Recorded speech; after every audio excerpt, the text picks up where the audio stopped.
American president Donald ട്രംപുമായുള്ള 3 വട്ടം നടന്ന സമാധാന ചർച്ചകളും പരാജയപ്പെട്ടതോടെ ഡൊണാൾഡ് ട്രംപും നെതന്യാഹുവും ചേർന്നൊരുക്കിയ അതിശക്തമായ ഒരു സ്ട്രാറ്റജിക് അറ്റാക്കിലാണ് ഖമേനി കൊല്ലപ്പെട്ടത്. വെറും ഒരു സൈനിക നീക്കമല്ല ഇത്, ഇറാനിന്റെ ഹൃദയത്തിൽ തൊട്ടുള്ള ഒരു പ്രഹരമാണ്. ഇന്ന് മാർച്ച് 1, 2026 ലോക ചരിത്രത്തിലെ ഏറ്റവും നിർണായകമായ ഒരു ദിവസമാണിത്. ഖമേനിയുടെ മരണം മിഡിൽ ഈസ്റ്റിലെ സകല രാഷ്ട്രീയ സമവാക്യങ്ങളെയും മാറ്റിമറിക്കാൻ പോവുകയാണ്. ആരായിരുന്നു ഖമേനി? എങ്ങനെയാണ് അദ്ദേഹം ഇറാനെ ഇത്രയും വലിയൊരു പവർ ഹൗസ് ആക്കി മാറ്റിയത്? നമുക്കൊന്ന് ഹിസ്റ്ററിയിലേക്ക് ആദ്യം പോകാം.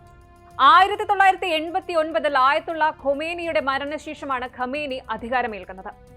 അന്ന് ഇറാൻ സാമ്പത്തികമായും രാഷ്ട്രീയമായും വലിയൊരു പ്രതിസന്ധിയിലായിരുന്നു.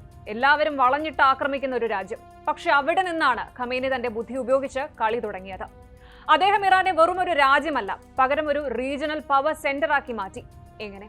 തന്റെ കീഴിൽ ഒരു ആക്സിസ് ഓഫ് റെസിസ്റ്റൻസ് അദ്ദേഹം കെട്ടിപ്പടുത്തു.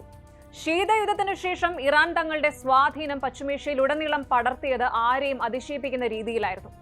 Lebanon, Syria, Iraq, Gaza, Yemen ഈ രാജ്യങ്ങളിലെല്ലാം ഇറാൻ നിർണായക ശക്തിയായി. രസകരമായ കാര്യം എന്താണെന്ന് വെച്ചാൽ തന്റെ റെഗുലർ ആർമിയെ അതിർത്തി കടത്തി വിടാതെ തന്നെ ഖമേനി ഈ രാജ്യങ്ങളിലെ പോരാട്ടങ്ങളെ നിയന്ത്രിച്ചു. ഹിസ്ബുള്ള ആയാലും ഹമാസ് ആയാലും അവർക്കെല്ലാം പിന്നിലെ മാസ്റ്റർ മൈൻഡ് ഖമേനിയായിരുന്നു. പശ്ചിമേഷ്യയിലെ ഈ ട്രാൻസ്ഫോർമേഷന് ചുക്കാൻ പിടിച്ചത് അദ്ദേഹമായിരുന്നു. അമേരിക്കയ്ക്കും ഇസ്രായേലിനും തലവേദനയുണ്ടാക്കാൻ തന്റെ അതിർത്തിക്ക് പുറത്ത് അദ്ദേഹം ഒരു വലിയ വലയം തന്നെ സൃഷ്ടിച്ചു. ഖമേനിയുടെ ഏറ്റവും വലിയ വിജയം എന്നത് ഇറാനെ ഒരു ന്യൂക്ലിയർ പവർ ആക്കുന്നതിലേക്ക് എത്തിച്ചു എന്നതാണ്. പാശ്ചാത്യ രാജ്യങ്ങളുടെ എത്ര ഉപരോധങ്ങൾ വന്നിട്ടും അദ്ദേഹം വഴങ്ങിയില്ല. നീദർ വെസ്റ്റ് നോർ ഈസ്റ്റ് എന്നതായിരുന്നു അദ്ദേഹത്തിന്റെ പോളിസി. അമേരിക്കയെ അദ്ദേഹം വിശേഷിപ്പിച്ചത് ദ ഗ്രേറ്റ് സൈത്താൻ എന്നാണ്.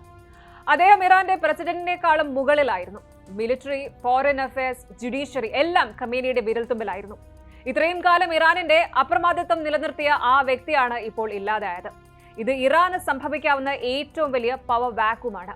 കഴിഞ്ഞ ഏതാനും മണിക്കൂറുകളായി തെഹ്റാനിൽ നിന്ന് വരുന്നത് ഭീകരമായ വാർത്തകളാണ്. ഇസ്രായേലിന്റെ ഇന്റലിജൻസ് ഏജൻസിയായ മൊസാദും അമേരിക്കൻ സൈന്യവും പ്ലാൻ ചെയ്ത ഒരു ഡീകാപിറ്റേഷൻ സ്ട്രൈക്ക് ആയിരുന്നു ഇത്.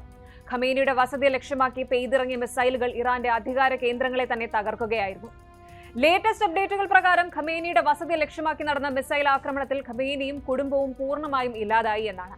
ട്രംപ് ഭരണം തിരിച്ചു വന്നതോടെ ഇറാനെതിരെ എടുത്ത മാക്സിമം പ്രഷർ 2.0 എന്ന നയത്തിന്റെ ഭാഗമായിരുന്നു ഈ നീക്കം. ഇതോടെ ഇറാനിൽ ഇപ്പോൾ ഒരു കടുത്ത ഭരണ പ്രതിസന്ധിയാണ്. സൈന്യത്തിന് നേതൃത്വം നൽകാൻ ആരുമില്ലാത്ത അവസ്ഥ. ഇറാന്റെ അസംബ്ലി ഓഫ് എക്സ്പേർട്സ് അടിയന്തര യോഗം ചേർന്നെങ്കിലും ഒരു തീരുമാനത്തിലെത്താൻ ഇതുവരെ സാധിച്ചിട്ടില്ല.